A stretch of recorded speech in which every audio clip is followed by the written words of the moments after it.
আমি চিফ কমান্ডারের নিকট সুপারিশ করব, তিনি যেন তোমাকে মজলিসে শুরার সদস্যদের অন্তর্ভুক্ত করে নেন, যাতে তোমার সুপরামর্শ দ্বারা নতুন নতুন যুদ্ধকৌশল উদ্ভাবন করা যায় এবং আমরা প্রতিটি অপারেশনে বিজয় লাভে সক্ষম হই। আলীর বিজয় অভিযানের খবর চিফ কমান্ডারের কাছে পৌঁছলে তিনি আলীকে হেডকোয়ার্টারে ডেকে পাঠান। আঞ্চলিক কমান্ডার আলীকে নিয়ে হেডকোয়ার্টারে আসেন। চিফ কমান্ডার উঠে দাঁড়িয়ে আলীকে বুকে চেপে ধরে আনন্দের আতিশয্যে তার গালে গভীর চুমু এঁকে দেন। আনুষ্ঠানিক কুশলাদি জিজ্ঞাসার পর হাত ধরে আলীকে কাছে বসিয়ে ঐতিহ্যবাহী সিন চা পান করতে দেন। গরম চায়ের পেয়ালার চুমুক দিতে দিতে আলীর অভিযানের সকল খবর তিনি তার কাছ থেকে শুনলেন। এরপর বললেন, আলী, প্রথম দিনই আমি তোমার মাঝে সাহস ও প্রতিভার আভাস পেয়েছিলাম। আমি তখনই মনে করেছিলাম এ ছেলে বড় হয়ে একদিন মুজাহিদদের খুব বড় কমান্ডার হবে। আজ আমার ধারণা সত্যে পরিণত হলো। তোমার হিম্মত ও বিচক্ষণতা দেখে আমি আনন্দিত। এখন তোমাকে এক বিশেষ জরুরি কর্মস্থানের দায়িত্ব দেব। আশা করি তুমি তা সফলতার সাথে সম্পাদন করতে সক্ষম হবে। আলী বিনীতভাবে বলল, আপনি যে প্রশংসা করেছেন আমি তার যোগ্য নই, তবে আমার উপর কোনো গুরুত্বপূর্ণ দায়িত্ব অর্পণ করলে আমি অত্যন্ত খুশি হব এবং জীবন বাজি রেখে আমি তা সম্পাদন করতে চেষ্টা করব। কমান্ডার এবার আশ্বস্ত হয়ে বললেন, বহুত আচ্ছা। গর্দিজ সেনাবাহিনীতে মেজর ফাইয়াজ খান নামে একজন অফিসার আছেন, সে আমাদের লোক। তার কাছে আমার এক পয়গাম পৌঁছিয়ে তার জবাব নিয়ে আসতে হবে। গর্দিজের নিকটবর্তী মার্কাজের দুজন কমান্ডারকে এ দায়িত্ব দেওয়া হয়েছিল, কিন্তু তারা তাকে তালাশ করে বের করতে ব্যর্থ হয়েছে। গত 2 মাস ধরে তার সাথে আমাদের যোগাযোগ বিচ্ছিন্ন। হতে পারে তিনি গ্রেফতার হয়েছেন। তার সকল তথ্য জানা আমাদের একান্ত প্রয়োজন। আমাদের বিশেষ গোয়েন্দা সার্ভিসের সে একজন একনিষ্ঠ কর্মী। অতএব বুঝতে পারছো তার সাথে যোগাযোগ করার গুরুত্ব কত বেশি। গার্দিজ পৌঁছার পূর্বেই তার সম্পর্কে তথ্য সংগ্রহের চেষ্টা চালাবে। এ ব্যাপারে গার্দিজ শহরে আমাদের যারা হিতাকাঙ্ক্ষী রয়েছে তারা তোমাকে যথাসাধ্য সহযোগিতা করবে। এখান থেকে তুমি 5 জন মুজাহিদ সাথে নিয়ে গার্দিজের নিকটবর্তী ঘাঁটি মার্কাজে হায়দার যাবে। সেখানে অস্ত্র রেখে খালি হাতে তোমাকে শহরে প্রবেশ করতে হবে। হায়দার মার্কাজের কারো সাথে তুমি তোমার মিশন সম্পর্কে আলাপ করবে না। দুশ্মনদের গুপ্তচর তাদের মধ্যে লুকিয়ে থাকতে পারে। পরিণামে শহরে প্রবেশের সাথে সাথে তারা তোমাকে গ্রেফতারও করতে পারে। মুজাহিদদের এই মার্কাজ থেকে 6 দিনের দূরত্বে গার্দিজের অবস্থান। এ শহরে 50,000 লোকের বসবাস। গার্দিজ আফগানিস্তানের পাকতিয়া প্রদেশের রাজধানী। সামরিক দিক দিয়ে গার্দিজের গুরুত্ব অপরিসীম। এখান থেকে গার্দিজের পথ অত্যন্ত বিপদ সংকুল। পথে ঘন জঙ্গল, উঁচু পাহাড়, মধ্যে মধ্যে বয়ে গেছে স্রোতস্বিনী পাহাড়ি ঝর্ণা। উপরন্তু অবিরামভাবে চলছে জঙ্গি বিমানের বোমাবর্ষণ। পথে পথে দুশ্মনদের গুপ্তচর ও রুশ সেনাদের পোস্ত রয়েছেই। তবে আলীর বিগত 5 বছর এ নিয়ে কেটেছে বিধায় তার কাছে এ সফর অতি মামুলি বলে মনে হলো। আলী ও তার সফরসঙ্গীরা হালকা অস্ত্র, শুকনো রুটি, কিশমিশ এবং সামান্য বিছানাপত্র নিয়ে এ বিপদ সংকুল পথে রওনা হলো। 2 দিন চলার পর এক উঁচু পাহাড়ের চূড়ায় উঠে গাছের ছায়ায় তারা ঘুমাচ্ছিল। এমন সময় পাহাড়ের অপর পাশ থেকে গড় গড় আওয়াজ শুনতে পায়। আলী সাথীদের নিয়ে দ্রুত একটি পাথরের আড়ালে এসে দাঁড়ায়। পাহাড়ের নিচের এক গ্রামে রুশ সৈন্যরা প্রবেশ করেছে। ট্যাঙ্ক ও সাজোয়া গাড়িতে গ্রাম ভরে গেছে। গ্রামে চরম ধ্বংসযজ্ঞ চলছে। অধিকাংশ ঘরে আগুন জ্বলছে। বহু নিষ্পাপ সরল মানুষকে হত্যা করা হয়েছে। তাদের ঘর বাড়ি জ্বালিয়ে দিচ্ছে জালিমরা। আলীর মনে সেই দিনের কথা স্মরণ হলো, যেদিন রুশিরা আলীদের গ্রামে হামলা করে তার মা ও ফুফুকে শহীদ করেছিল। এই বিভৎস দৃশ্য দেখে আলীর ভীষণ কান্না আসে। তার হৃদয়ে প্রতিশোধের আগুন দাও দাও করে জ্বলে ওঠে। আলী তার সাথীদের বলল, আজ আমার কাছে ভারী অস্ত্র থাকলে রুশদের জব্বর শিক্ষা দিয়ে ছাড়তাম। সাথীরা বলল, আমরা এখন বিশেষ এক মিশন নিয়ে যাচ্ছি। এ সময় অন্য কোনো ঝামেলায় জড়িয়ে পড়া আমাদের উচিত হবে কি? চুপি চুপি পথ পরিবর্তন করে উদ্দেশ্যে পানে অগ্রসর হওয়াই ঠিক। অথচ রশিদের দেখে আলীর মনে শত শিখায় প্রতিশোধের আগুন জ্বলে ওঠে।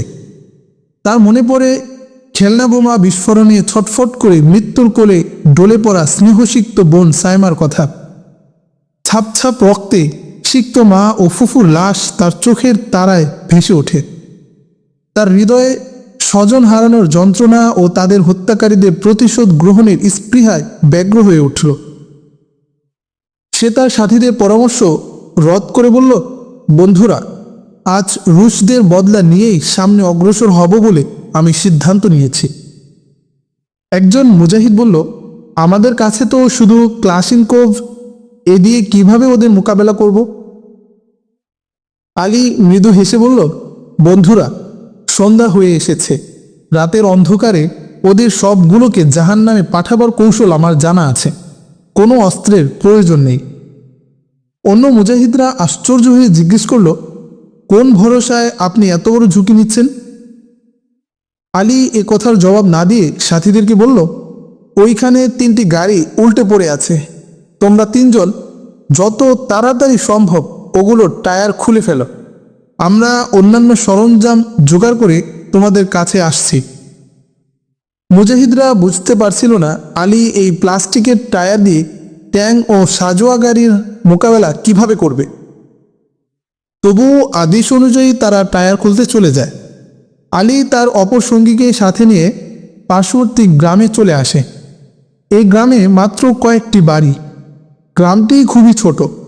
ধ্বংস করে দেওয়া গ্রামের কিছু লোক এখনও বেঁচে আছে। আলী রাস্তার পাশে গভীর চিন্তামগ্ন এক বৃদ্ধকে দেখে এই গ্রামে কোনো দোকান আছে কি না তার কাছে জানতে চাইল। বৃদ্ধ বললেন, এই গ্রামে কোনো দোকান নেই। পাশের গ্রামে ছিল, সেই গ্রামটি ওরা ধ্বংস করে দিয়েছে। আলী জিজ্ঞেস করল, গ্রামের লোকজন কোথায়? বৃদ্ধ বললেন, তুমি যদি এদেশের লোক হয়ে থাকো তবে লোকজন কোথায় গেছে সে কথা তোমার অজানা থাকার কথা নয়। আমরাও চলে যাব, আর থাকবই বা কিভাবে? আমাদের পাশের গ্রামের দোকান থেকে মুজাহিদরা সওদাপাতি কিনতো বলে আজ সে গ্রামটিও রুশিরা ধ্বংসস্তূপে পরিণত করেছে। প্রথমে বিমান দিয়ে বোমা বর্ষণ করেছে, এরপর ট্যাঙ্ক নিয়ে এসে পুরো গ্রাম ঘেরাও করে ফেলে। ওপর থেকে নিক্ষেপিত বোমার জ্বলন থেকে রক্ষা পাওয়া ঘরগুলোতে ওরা সহস্তে আগুন জ্বালিয়ে পৈশাচিক আনন্দ উপভোগ করছে। আল্লাহ জানেন ওদের হিংস্র নখরাঘাতে কত নিষ্পাপ শিশু, অবলা নারী ও আজাদি পাগল পুরুষ শাহাদাত বরণ করেছে। এর পূর্বে এই গ্রামের বহু লোক হিজরত করে অন্যত্র চলে গেছে। আলী বৃদ্ধকে বলল, আমরা মুজাহিদ, বিশেষ এক কাজে আমাদের কিছু পুরনো কাপড় ও কেরোসিন তেলের প্রয়োজন।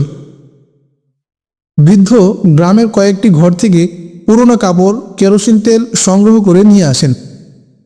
আলী তাকে ধন্যবাদ দিয়ে বলল, যথেষ্ট হয়েছে, আপনি বহু কষ্ট করেছেন, আল্লাহ আপনার কল্যাণ করুন।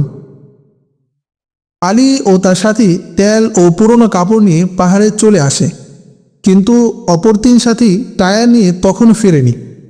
তাই তারা কাপড় ও তেল রেখে অন্যদের সহযোগিতার জন্য ছুটে যায়। সবাই মিলে টায়ারগুলো খুলে পাহাড়ের চূড়ায় তুলে আনে। সন্ধ্যার 1 ঘন্টা পর আলী পাহাড়ের অপর পাশে চলে আসে। চারিদিকে অন্ধকার নেমে এসেছে। রুশ সৈন্যরা সারাদিন ধ্বংসযজ্ঞ চালাবার পর পাহাড়ের পাদদেশে তাঁবু খাটিয়ে নেশায় বুঁদ হয়ে বিছানায় ভেঙে পড়েছে। তাদের ট্যাঙ্ক ও সাজোয়া গাড়িগুলো তাঁবুর পাশে দাঁড়িয়ে আছে।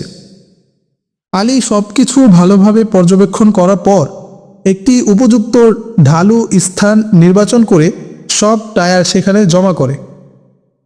এবার পুরনো কাপড় টায়ারে পেঁচিয়ে তাতে কেরোসিন তেল ঢেলে দেয়। পেঁচানো কাপড় ভালো করে তেল ঢেলে সে সাথীদেরকে বলল, আমি এগুলোতে ম্যাচ দিয়ে আগুন ধরিয়ে দিচ্ছি। তোমরা এই পরিষ্কার সোজা ঢালু পথ দিয়ে একটি একটি করে গড়িয়ে দেবে। তারপর এখানে 1 মুহূর্ত অপেক্ষা করা চলবে না। সোজা দৌড়ে পাহাড়ের অপর প্রান্তে চলে যাবে। সেখানে বসে এর ফলাফল স্বচক্ষে দেখতে পাবে। সব টায়ারে আগুন জ্বালিয়ে গড়িয়ে দেওয়ার পর মুজাহিদরা দৌড়ে পাহাড়ের অপর প্রান্তে গিয়ে আড়ালে বসে তাঁবুর দিকে তাকিয়ে আছে। জ্বলন্ত টায়ারগুলি গড়িয়ে গড়িয়ে নিচে পড়তেই রুশদের তাঁবুতে আগুন লেগে যাচ্ছে। প্রবল হাওয়া বইছিল। দেখতে না দেখতে এক তাঁবু থেকে অন্য তাঁবুতে আগুন ছড়িয়ে পড়ল। প্রচণ্ড আগুন তাঁবুর আশেপাশে দাঁড়ানো ট্যাঙ্ক ও সাজোয়া গাড়িতে লেগে গেল। গাড়িতে রাখা গোলা বারুদ আগুনে উত্তপ্ত হয়ে প্রচণ্ড শব্দে বিস্ফোরিত হতে লাগল। রুশিরা ভীত সন্ত্রস্ত হয়ে দিক বিদিক দৌড়াতে ছিল। তারা কিছুই বুঝতে পারছে না যে কি হচ্ছে, কেন হচ্ছে এবং কারা করছে। এই আকস্মিক বিপদের মোকাবেলা কিভাবে করবে তা তাদের মাথায় আসছে না। জালিম রুশদের অবস্থা দেখে মুজাহিদরা আনন্দে নেচে ওঠে। কয়েক মিনিট পর বিকট বিস্ফোরণ শুরু হলে মনে হলো যেন কিয়ামত শুরু হয়ে গেছে। আগুনে রুশদের গোলা বারুদের গাড়ি জ্বলতে থাকলে তার মধ্যে রাখা ভারী ভারী গোড়াগুলো প্রচণ্ড আওয়াজে ফাটতে শুরু করে। আগুনের আলোতে নিচে সব কিছু পরিষ্কার দেখা যাচ্ছে। রুশিদের তুলতুলে সাদা শরীরগুলো তাদেরই গোলার আঘাতে টুকরো টুকরো হয়ে যাওয়ায় উঠতেছিল। কয়েকজন অফিসার জীবন বাঁচাতে পাহাড়ের দিকে ছুটে আসলে আলী ও তার সঙ্গীরা সিঙ্গেল শট গুলি ছুঁড়ে ওদের পাখির মতো মজা করে হত্যা করে। ওরা গুলি খেয়ে তরপাতে তরপাতে পাহাড়ের উপর থেকে গড়িয়ে নিচের জ্বলন্ত আগুনের মধ্যে গিয়ে পড়ে। হঠাৎ তারা পাহাড়ের অপর প্রান্ত থেকে গুলির আওয়াজ শুনতে পায়। আলী ভাবল মুজাহিদদের কোনো গ্রুপ হয়তো অপর দিক দিয়ে হামলা শুরু করেছে। তবুও সে সাথীদের হুঁশিয়ার করে দিয়ে বলল, বেঁচে যাওয়া সৈন্যরা আমাদের উপর আক্রমণ করতে পারে। আক্রমণ করলে ওদের কাউকে জীবিত পালিয়ে যাওয়ার সুযোগ দেওয়া যাবে না। একথা বলতে না বলতেই কয়েকজন রুশ সৈন্য এদিকে হামলা চালায়। আলী ও তার সাথীরা ক্লাশিনকোভের ব্রাশ ফায়ারে তাদের ঝাঁঝরা করে দেয়। রুশিদের পক্ষ থেকে আর কোনো আক্রমণের সম্ভাবনা নেই। তাদের দম্ভ চূর্ণ হয়েছে। এতক্ষণে ওদের অস্তিত্ব আগুনে পুড়ে ছাই হয়ে গেছে। কোন দিক থেকে আর কোন গুলির আওয়াজ শুনতে না পেয়ে আলী অত্যন্ত সতর্কতার সাথে নিচে নেমে আসে। তাঁবুর নিকটবর্তী এসে সে এক ধরনের সংকেত বাজালো। কোনো মুজাহিদ কমান্ডার ছাড়া অন্য কেউ সে সংকেতের অর্থ বুঝতে পারে না। অপর পাশ থেকে সংকেতের জবাব এলো, বলল, তোমরা নির্ভয়ে চলে এসো। আলী নিচে এসে মুজাহিদদের সাথে মিলিত হলো। তারা ইতিমধ্যে 100 মতো রুশ সৈন্যকে গুলি করে মেরেছে আর সমান সংখ্যক জীবনে বেঁচে থাকার আশায় মুজাহিদদের নিকট আত্মসমর্পণ করেছে। আগুনে যারা পুড়ে মরেছে তাদের হিসাব তখনও করা হয়নি। অন্য গ্রুপের মুজাহিদরা আলীকে জানালো, আমরা ওদের উপর আকস্মিক আক্রমণের প্রস্তুতি নিচ্ছিলাম। এমন সময় পাহাড়ের উপর থেকে আগুনের বড় বড় কুণ্ডুলি রুশদের তাঁবুর উপর পড়তে দেখলাম। দেখতে না দেখতে সকল তাঁবুতে আগুন ছড়িয়ে পড়ল।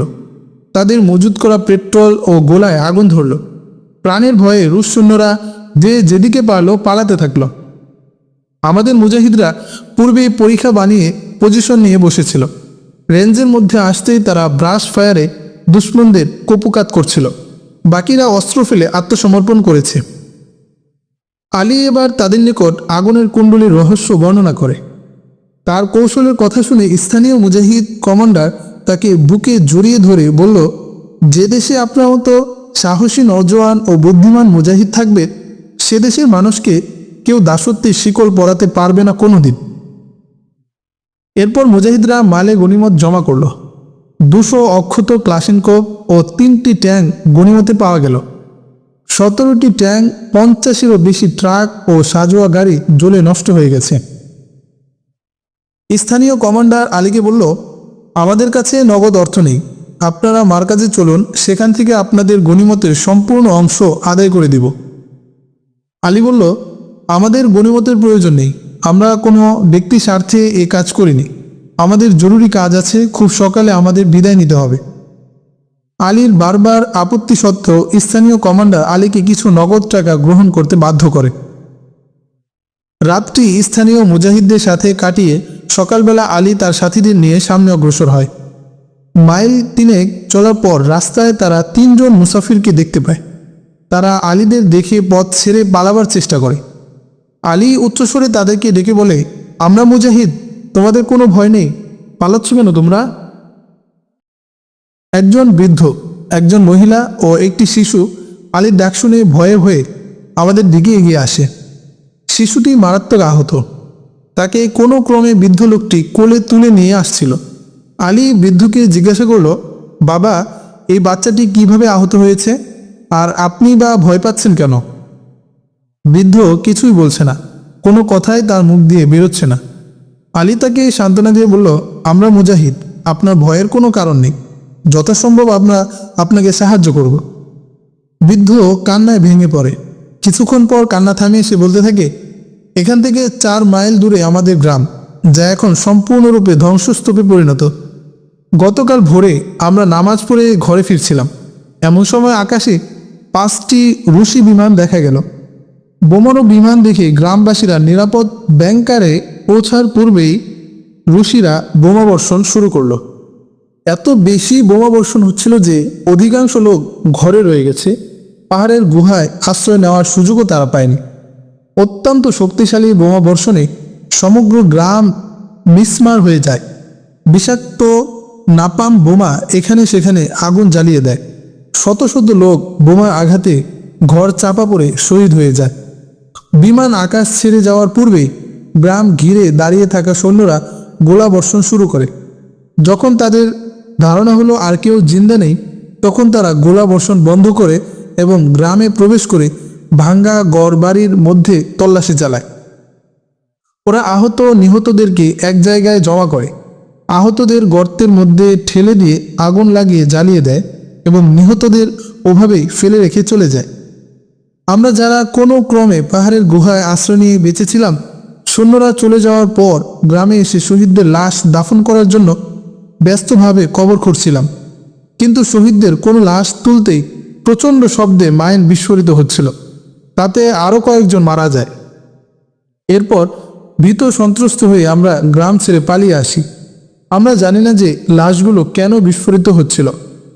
লাশ বিস্ফোরিত হওয়ার ঘটনা এর আগে আর কখনো দেখিনি ও শুনিনি। শহীদদের লাশ ওঠাতে আমার পুত্র শহীদ হয়েছে, আমার নাতি এতিম হয়েছে। গত রাত পাহাড়ে কাটিয়ে আমরা 2-3 জন করে দল বিভক্ত হয়ে রওনা হয়েছি। একত্রে অনেক লোক দেখলে রুশি বিমান বোমা বর্ষণ করে সবাইকে মেরে ফেলতে পারে। বৃদ্ধের কথা শুনে আলী আফসোস করে বলল, আমাদের কি দুর্গতি, আজ আমরা প্রিয়জনদের লাশও দাফন করার সুযোগ পাচ্ছি না। আলী বৃদ্ধকে জিজ্ঞেস করল, আপনাদের উপর এত নির্যাতন কেন করা হলো? আপনাদের কি অপরাধ ছিল? আমাদের গ্রামের কিছু যুবক মুজাহিদদের সাথে যোগ দিয়েছে এবং মুজাহিদরা গ্রামে আসলে মহিলারা তাদের মেহমানদারি করে, রান্না করে খাওয়ায় এবং আশ্রয় দেয়। এই হলো অপরাধ, এছাড়া আমরা অন্য কিছু করিনি। আলী প্রথমে শিশুটির জখমের উপর পট্টি বেঁধে দেয়, তারপর বৃদ্ধকে সম্বোধন করে বলে, আপনাদের গ্রামে আমাদেরকে নিয়ে চলুন, আমরা শহীদদের দাফন করব। বৃদ্ধ বললেন, না বেটা, আমি তোমাকে এই কাজ করতে দেব না। যেই লাশ ধরেছে সেই বিস্ফোরণে শহীদ হয়েছে। আলী বৃদ্ধকে বুঝিয়ে বলল, আমি প্রশিক্ষণপ্রাপ্ত মুজাহিদ, বারুদের মাইন খুলে নিতে আমার কোনো অসুবিধা হবে না। বৃদ্ধ এবং আলীর সঙ্গীরা আলীকে এমন বিপজ্জনক কাজ করতে বারণ করল, কিন্তু আলী নিজ সিদ্ধান্তে অনড়। অবশেষে বাধ্য হয়ে বৃদ্ধ তাদের নিয়ে নিজ গ্রামের দিকে চললেন। গ্রামে পৌঁছে তারা দেখল এখনও কিছু লোক গ্রামে রয়ে গেছে। আলীকে দেখে সবাই তার কাছে জড়ো হলো। আলী সবাইকে বলল, আপনারা পিছনে থাকুন, আমি একা লাশের কাছে যাচ্ছি। গ্রামে প্রবেশ করে আলী দেখল এখানে সেখানে মানুষের শরীরের বিভিন্ন অংশ ছড়িয়ে ছিটিয়ে আছে। কারো শরীরে হাত নেই, কারো মাথা নেই, কারো পা উড়ে গেছে। গর্তের মধ্যে ফেলে দেওয়া লাশগুলো জ্বলে খাক হয়ে গেছে। এখনও গর্তে কিছু হাড় ও পোড়া গোশত দেখা যাচ্ছে। গ্রামের অনেক ঘর থেকে তখনও ধোঁয়া উঠছে। কোনো জীবন্ত মানুষ এ বীভৎস দৃশ্য দেখে স্থির থাকতে পারে না। তখন আলীর নিজ গ্রামের কথা মনে পড়ে। তাদের গ্রাম তো এভাবেই ধ্বংস করে দেওয়া হয়েছিল। তার চোখে অশ্রু ছলছল করছে, কিন্তু আলী নিজেকে সামনে নিয়ে লাশের কাছে চলে আসে।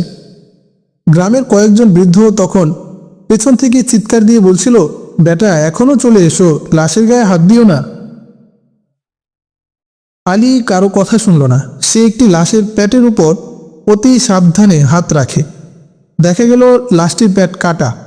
আলী ধীরে ধীরে কাটা জায়গা ফাঁক করে ভালো করে পরীক্ষা করে দেখল যে তারা লাশের পেটের মধ্যে একটি প্রেসার বোমা ফিট করে রেখেছে।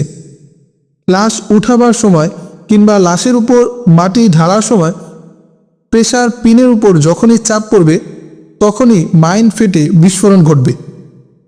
এই মাইনগুলো এত শক্তিশালী যে যারা এই লাশ উঠায় বা লাশের উপর মাটি ঢালে তারা এর প্রচণ্ড বিস্ফোরণে টুকরো টুকরো হয়ে যায়। আলী সাথীদের একটি থলে দিতে বলে অতি সাবধানে পেট থেকে বোমা বের করে তার প্রেসার পিন খুলে সবগুলো থলের মধ্যে রেখে দেয়। আস্তে আস্তে সে সকল লাশের পেট ও পিঠ থেকে বোমা বের করে আনে। এরপর লোকদেরকে নিয়ে লাশ দাফন করার কাজ শুরু করে। গ্রামবাসীরা এরপরও লাশ ধরতে ভয় পাচ্ছিল এই আশঙ্কায় যদি কোনো বোমা বিস্ফোরিত হয়। আলী তাদেরকে অভয় দিয়ে বলল, এখন আর কোনো ভয় নেই, সব বোমা বের করে নেওয়া হয়েছে। সব লাশ দাফন করার পর আলী গ্রামবাসীদের উদ্দেশ্য করে এক বক্তৃতা দিল। বলল, আমার প্রিয় দেশবাসী, এই দেশে এই প্রথম গ্রাম নয় যার উপর এত জুলুম হয়েছে। আমার নিজ গ্রামটিও ওরা এভাবে ধ্বংস করে দিয়েছিল। আফগানিস্তানের কোনো গ্রামই এ ধরনের নির্যাতন থেকে রক্ষা পায়নি। মনে রাখবেন, আজাদির জন্য সব কিছু কোরবানি দিতে হয়। এই গ্রামের জনসাধারণ যে ত্যাগ স্বীকার করেছে সেজন্য তাদেরকে ধন্যবাদ জানাই। আমাদেরকে জঘন্যতম জালেম, খুনি, হীন ও নিচু প্রকৃতির দুশ্মনের মোকাবেলা করতে হচ্ছে। যখন কোথাও মুজাহিদদের হাতে তাদের পরাজয় ঘটে তখন তারা কাপুরুষের মতো সেই পরাজয়ের প্রতিশোধ নেয় নিরীহ গ্রামবাসীর উপর। ওরা আমাদের সন্ত্রস্ত করার জন্য এভাবে গ্রামগুলো ধ্বংস করে দিচ্ছে, কিন্তু আমরা পাহাড়ি সন্তান, পাহাড়ের মতো অটল থেকে আমরা ওদের উচিত জবাব দেব। তারা হয়তো জানে না যে বোমা মেরে পাহাড় খণ্ড বিখণ্ড করা যায়, শরীরে রক্ত ঝরানো যায়, কিন্তু আমাদের ঈমান ও হিম্মত টলাতে পারবে না ইনশাআল্লাহ। আমার ভাইরা, এই গ্রামবাসীর কোরবানি আমাদেরকে পয়গাম দিচ্ছে যে হয় স্বাধীনভাবে বেঁচে থাকো, নয় শহীদি মৃত্যুকে বরণ করো। এই শহীদদের জন্য কেঁদো না, বরং এদের ছুঁয়ে স্বাধীনতা সুরক্ষার শপথ নাও। এদের পথই কামিয়াবি ও আত্মসম্মানের পথ।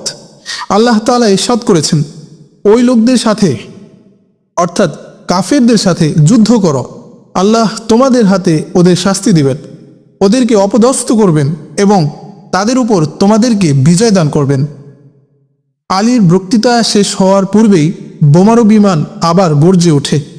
আলী সবাইকে নিয়ে দ্রুত পাহাড়ের গুহায় আশ্রয় নেয়। ওই রাত্রি আলী মজলুম গ্রামবাসীর সাথে কাটিয়ে তাদের সান্ত্বনা দিয়ে মনে সাহস যোগায়, তাদেরকে জিহাদে যোগদানের দাওয়াত জানায়। ফলে নওজোয়ানরা আলীর সাথেই যাওয়ার ইচ্ছা ব্যক্ত করে। আলী তাদেরকে হেডকোয়ার্টারে গিয়ে প্রথমে ট্রেনিং গ্রহণের পরামর্শ দেয়।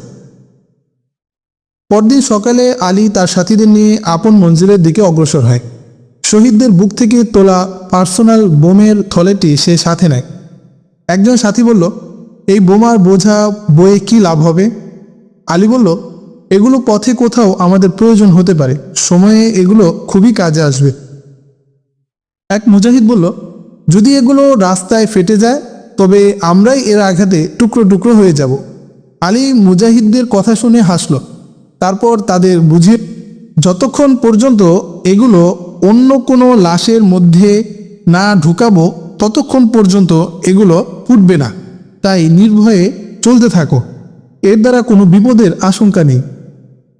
সূর্যাস্তের পূর্ব মুহূর্তে আলী একটি পাহাড় থেকে নিচে নামছিল। হঠাৎ কয়েকজন লোকের চাপা গুঞ্জন তার কানে ভেসে আসে। প্রথমে আলী ও তার সাথীরা পাথরের আড়ালে লুকিয়ে এ লোকটির গতিবিধি লক্ষ্য করে। তারপর মুজাহিদদের নিজস্ব বিশেষ ধরনের কোড সংকেত বাজায়। অপর দিক দিয়েও কোডের মাধ্যমে এর জবাব আসে যে, আমরা মুজাহিদ, নির্ভয়ে কাছে চলে এসো। আলী সামনে অগ্রসর হয়ে তাদের সাথে মিলিত হয়। গ্রুপের কমান্ডারের নাম ইব্রাহিম। আলী তার কাছে নিজেদের পরিচয় তুলে ধরে তাদের এখানে আসার কারণও জানতে চাইল। কমান্ডার ইব্রাহিম আলীকে জানালো, আমাদের কাছে খবর পৌঁছেছে যে আগামীকাল দুশমনের কনভয় এই রাস্তা দিয়ে এসে সামনের একটি গ্রামের উপর হামলা চালাবে। আমরা রাতের অন্ধকারের অপেক্ষা করছি। আধার নেমে এলে আমরা এই পথের উপর মাইনের ফাঁদ বিছাবো। আলী জিজ্ঞাসা করল, এটি কত বড় কনভয় হবে বলে আপনি মনে করেন? কমান্ডার ইব্রাহিম বলল, তেমন বড় নয়, তারা শুধু একটি গ্রামের উপর হামলা চালাবে। মোটামুটি কয়েকটি ট্যাঙ্ক, সাজোয়া গাড়ি এবং সদয়েক সৈন্য কনভয়ে থাকবে বলে ধারণা করা হচ্ছে। আলী বলল, আমরা যদিও অন্য কাজের জন্য এদিকে এসেছি, কিন্তু আজ রাত আপনাদের সাথেই কাটাতে চাইছি। কমান্ডার মহানন্দে তার প্রস্তাব গ্রহণ করেন। আলী কমান্ডার ইব্রাহিমের সাথে আলোচনা করে বুঝতে পারল তার কাছে মাত্র কয়েকটি ট্যাঙ্ক বিধ্বংসী মাইন আছে। সে কমান্ডারকে বলল, একটি কনভয়কে ঠেকানোর জন্য মাত্র কয়েকটি মাইন যথেষ্ট নয়। আমরা যদি মাইন বিছানোর সাথে সাথে অন্য কৌশল অবলম্বন করি, তবে অতি সহজে পুরো কনভয়ের গতিরোধ করতে পারব। কমান্ডার ইব্রাহিম আলীর পরিকল্পনা শুনে অত্যন্ত খুশি হলো। বলতে লাগলো, আমি অবাক হই, তুমি এত অল্প বয়সে কিভাবে এত সব কৌশল আয়ত্ত করেছো? তোমার পরিকল্পনা অনুযায়ী কাজ করলে আমরা তো মাইন ছাড়াই দুশমনের কনভয় প্রতিহত করতে পারবো। আলীর কথা মতো কমান্ডার কয়েকখানা কোদাল, কুঠার ও কয়েকজন মজদুর জোগাড় করে আনল। একটি উপযুক্ত স্থান নির্বাচন করে প্রথমে মুজাহিদরা মাইনের ফাঁদ পেতে দিল। এরপর আরও 3 মাইল সামনে অগ্রসর হয়ে মজদুরেরা একটি বড় গর্ত খুঁড়ল। মুজাহিদরা জঙ্গল থেকে গাছ কেটে এনে এই গর্তের উপর বিছিয়ে তার উপর সামান্য মাটি দিয়ে ঢেকে দিল। উপর থেকে দেখলে কেউ বুঝতে পারবে না যে এখানে কোনো গর্ত আছে। গর্ত থেকে তোলা মাটি দূরে সরিয়ে রাখা হলো। আল্লাহ এই সময় মুজাহিদদের গায়েবী সাহায্য করলেন। গর্তের কাজ শেষ করে ক্লান্ত মুজাহিদরা উঠে আসতেই হালকা বৃষ্টি হলো। ফলে মাইন, ফাঁদ ও গর্তের উপরে সকল পায়ের ছাপ মুছে পূর্বের মতো সমান হয়ে যায়। কমান্ডার ইব্রাহিম সে রাতে গ্রামবাসীদের বলে দেয় যে তারা যেন ভোর হওয়ার পূর্বে গ্রাম থেকে বের হয়ে পাহাড়ে আশ্রয় নেয়। ভোর হতেই দুশমনের বোমা ও বিমানগুলো গ্রামের উপর বোমা বর্ষণ শুরু করে। বোমার আঘাতে গ্রামের ঘরবাড়ি মিসমার হয়ে যায়। কোনো কোনো ঘরে আগুন জ্বলতে দেখা যায়, কিন্তু হামলায় কোনো গ্রামবাসী হতাহত হয়নি। তারা ভোর হওয়ার পূর্বেই গ্রাম থেকে বের হয়ে নিরাপদ স্থানে আশ্রয় নিয়েছে। আলী ও অন্য মুজাহিদ সাথীরা ফজরের নামাজ শেষ করে রাস্তার দুপাশের পাহাড়ে পজিশন নেয়। অল্প সময়ের মধ্যে দুশমনের কনভয়ের দেখা পাওয়া যায়। ট্যাঙ্কগুলো রাস্তার দুপাশে এলোপাথারি গোলা বর্ষণ শুরু করে। মুজাহিদরা বড় বড় পাথরের আড়ালে পরীক্ষায় বসে থাকায় ওই গোলা তাদের কোনো ক্ষতি করতে পারেনি।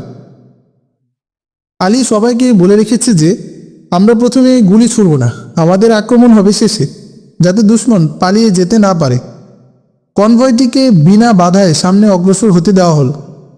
প্রথম ট্যাঙ্কটা মাইনের কাছাকাছি পৌঁছেই মুজাহিদদের হৃদকম্পন দ্রুত থেকে দ্রুততর হচ্ছিল। দেখতে না দেখতে ট্যাঙ্ক মাইনের উপর উঠে এলো। বিকট শব্দে মাইন বিস্ফোরিত হলো। ট্যাঙ্ক টুকরো টুকরো হয়ে গেল। সামনের ট্যাঙ্কের দুর্দশা দেখে পিছনের ট্যাঙ্কগুলি রাস্তার দুপাশের পাহাড়ে এলোপাথারি গোলা নিক্ষেপ করতে থাকে। অন্যান্য ট্যাঙ্কের লোকেরা বের হয়ে মৃতদের লাশ তুলে নেয়। এরপর তারা সতর্কতার সাথে মাইন ক্লিয়ারিং মেশিন দিয়ে ভালোভাবে রাস্তা পরিষ্কার করে সামনে অগ্রসর হয়। এবার গর্তের উপর দিয়ে দ্বিতীয় ট্যাঙ্কটি অগ্রসর হওয়ার সময় তার ওজনে কাঠের ছাদ মরমর করে ভেঙে পড়ে ট্যাঙ্কটি গর্তে গিয়ে নিচে পড়ে যায়। গর্তটা খোঁড়া হয়েছিল ঢালে। পরবর্তী ট্যাঙ্কের ড্রাইভার সামনের ট্যাঙ্কে গর্তের মধ্যে পড়তে দেখে কড়া ব্রেক করে নিজেকে বাঁচাতে চেয়েছিল, কিন্তু পথ ঢালু হওয়ায় এবং ব্রেক অত্যন্ত কড়া হওয়ায় ট্যাঙ্কটি উল্টে যায়। এরপর 3টি ট্যাঙ্ক বিকল হওয়ায় রাস্তা পর্যবেক্ষণ করার জন্য সৈন্যরা সাজিয়া গাড়ি থেকে নিচে নেমে পথ পরিষ্কার করার চেষ্টায় ব্যস্ত হয়। মুজাহিদরা এই সুযোগের অপেক্ষায় এতক্ষণ উঠ পেতে বসেছিল। এবার অরক্ষিত সৈন্যদের উপর তারা দুদিক থেকে বৃষ্টির মতো গুলি ছুড়তে শুরু করে। দুশমনরা নিরাপদ আশ্রয়ে গিয়ে পাল্টা গুলি বর্ষণের পূর্বেই কয়েক ডজন সৈন্য রাস্তায় লুটিয়ে পড়ে। মুজাহিদদের কাছে ট্যাঙ্ক বিধ্বংসী অস্ত্র ছিল না বলে তারা খুব নিচে নেমে এসে ট্যাঙ্কের মোকাবেলা করেনি। এদিকে একটি ট্যাঙ্ক ধ্বংস ও 2টি বিকল হয় সৈন্যরা হতোদ্যম হয়ে পালাবার চেষ্টা করে। তাদের গোলাবারুদ কমে এলে নিহত ও আহতদের গাড়িতে তুলে পিছনে পালিয়ে যায়। এই বিজয়ে কমান্ডার ইব্রাহিম অত্যন্ত খুশি হলো।